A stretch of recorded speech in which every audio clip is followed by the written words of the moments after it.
Kita bersatu dalam doa.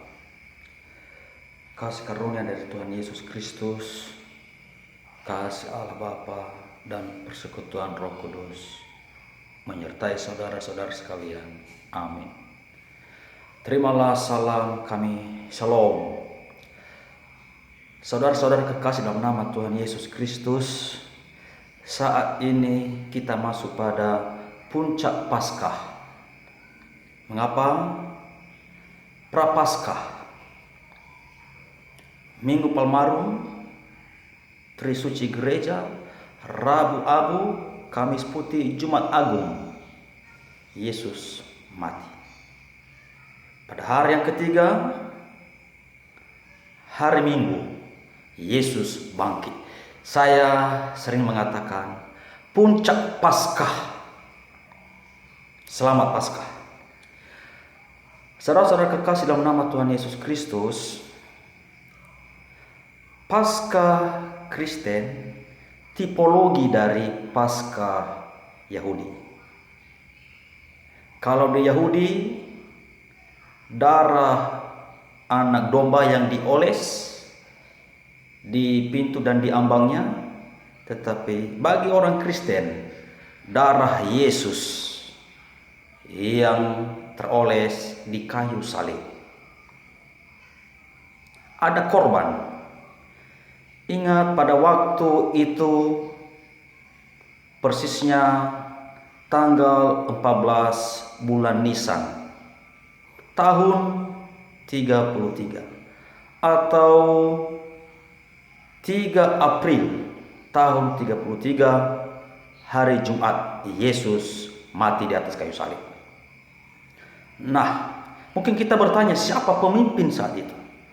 Prokuratornya atau wali negeri adalah Pontius Pilatus.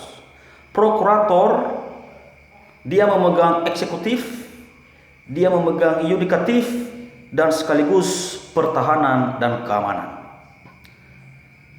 Raja, itulah Raja Herodes Antipas, anak dari Herodes Agung waktu Yesus lahir.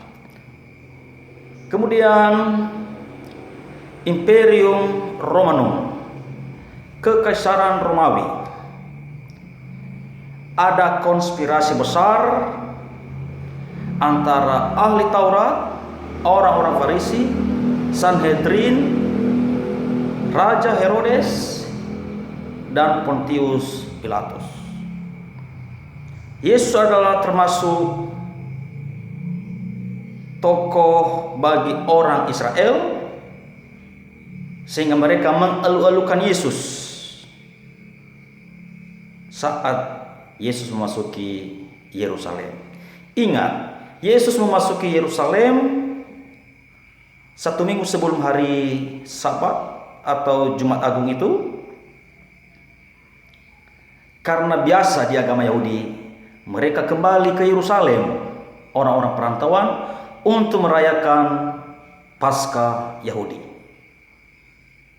Setelah Yesus tiba di Yerusalem, menaiki keledai, semua rakyat Israel semangat dan gembira.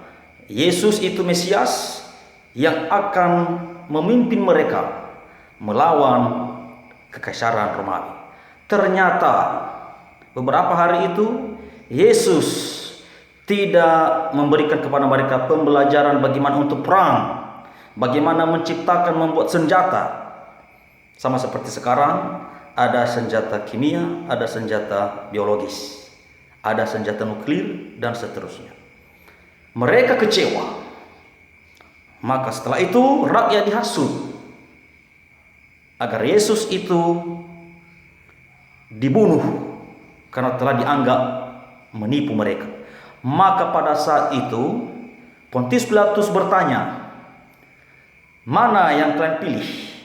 Saya membebaskan Barnabas atau Yesus? Orang banyak mengatakan, bebaskanlah Barnabas. Barnabas itu adalah tokoh politik yang mau memperjuangkan rakyat Israel keluar dari jajahan Kekaisaran Romawi. daya dari kaum Zelot. Saudara-saudara yang dikasih dalam nama Tuhan Yesus Kristus, ketika Yesus mati di atas kayu salib, persis hari Jumat, dan sebelum Sabat, ingat, mulainya hari Sabat jam 6 sore. Jadi pergantian hari Jumat dan hari Sabtu jam 6 sore. Beda kalau di Indonesia, pergantian hari atau pergantian tanggal jam 12 malam. Maka sebelum jam 6 sore, Yusuf dari Arimatea berusaha mengubur Yesus dengan berbagai cara. Yang penting jangan sampai hari Sabat tiba. Jangan sampai jam 6 sore tiba. Saudara-saudara kekasih dalam nama Tuhan Yesus Kristus, setelah Yesus mati atau sebelum jam 6 sore, biasa di Yahudi ada yang namanya peniup trompet, namanya Hazan. Sebelum jam 6 sore mereka meniup trompet, pertanda semua warga Yahudi masuk ke rumah. Yang dari padang kembali ke rumah dan segera bersekutu karena memasuki hari Sabat. Hari Sabat, besoknya jam 6 sore sudah masuk hari Minggu. Pagi Minggu Yesus bangkit dari kubur. Nah, Yesus bangkit menandakan bagi kita bahwa Yesus telah menepati janji Allah yang telah dinubuatkan para nabi di Perjanjian Lama. Penggenapan. Allah berjanji dan menepati janjinya. Beda zaman sekarang, ada banyak lagu. Kau yang berjanji, kau yang mengingkari. Kau yang memulai, kau yang mengakhiri. Kalau di bahasa Nias, lagu Nias, alaina kece mani. Adanya kebohongan besar, tapi Allah menggenapi janjinya. Walaupun ribuan tahun, walaupun ratusan tahun, Allah menggenapi janjinya. Ada yang bertanya, mengapa Yesus tidak mampu turun dari kayu salib? Bukan Yesus tidak mampu, tapi karena Dia menggenapi firman Tuhan, nubuatan para nabi, bahwa anak domba itu mati di atas kayu salib. Setelah Yesus bangkit, memang di masa-masa itu Yahudi merayakan Paskah. Murid Yesus juga merasa senang waktu Yesus bangkit, walaupun mereka ragu. Saat mati mereka sudah ketakutan, dan setelah bangkit mereka tidak percaya. Setelah bangkit barulah mereka sangat sukacita, bergembira.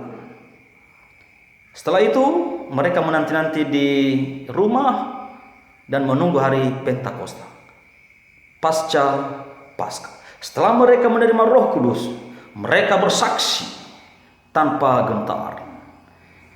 Saudara-saudara, kita orang percaya, hendaklah kita memiliki dampak yang luar biasa dari kebangkitan Yesus, puncak Paskah. Bersaksilah, walaupun wabah begitu luar biasa di tengah-tengah dunia ini.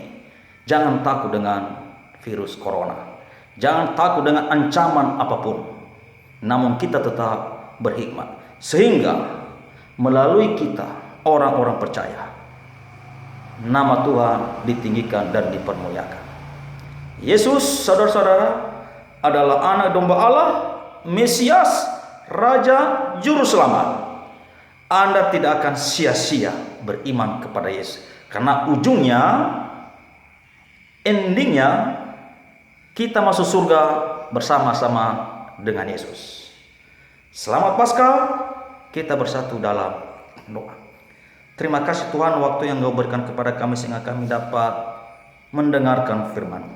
Biarlah Roh Kudus-Mu Tuhan yang mengingatkan kami dan menguatkan kami, sehingga kami dapat memuliakan Tuhan dalam hidup kami. Dalam nama Yesus kami telah berdoa. Amin. Terima kasih. Saya Pendeta Evo Risman Hulu, Pendeta GNKP Indonesia, Jemaat Ekumene Bogor, undur dari hadapan Anda dan terimalah salam kami. Shalom. Yahoo.